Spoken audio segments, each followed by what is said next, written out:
I fell in like with you the other day. It's kind of like falling in love, but with all the horrible parts cut out of the way. Before I got up so high that I realized that I could not fly, that I knew if I jumped out of a plane, you would be my wings. But the human body is not very aerodynamic, so we would probably just crash into things. Things like sofas and nightstands, and into trying things that we shouldn't because we think that we couldn't allow our hearts to beat with the same rhythm. It wasn't that either one of us was afraid of commitment. It was just of being with someone that we shouldn't when the right person comes by. You know, the one with the perfect chest and the perfect ass, the one who will always finish your songs, who will always make you laugh. But baby, no one looks like they do on their online dating profile.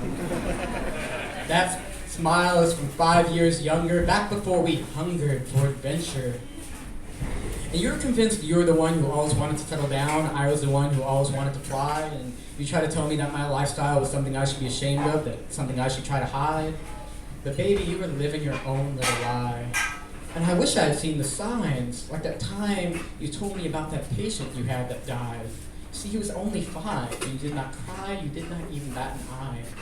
You see, you created a world where you could be safe.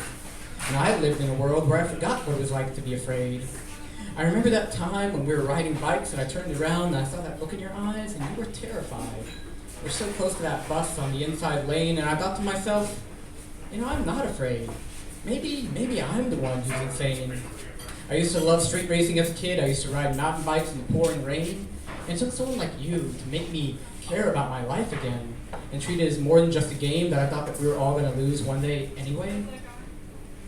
And it all ended so quickly. And I remember asking you, do you still love me? And you said, why does that even matter? You see, you taught me more about God than any Christian ever did because you were convinced there was no way that I could be an atheist. And you taught me that love is something that will always end, but it's something that we will always see again. Just never the same way twice. And it wasn't so much in what you said, but more in the way that you lied. Because love is something that you can never really remember. But it's also something that you never really forget. And those of you who have loved and lost, you'll hear me when I say that love is like a sunset.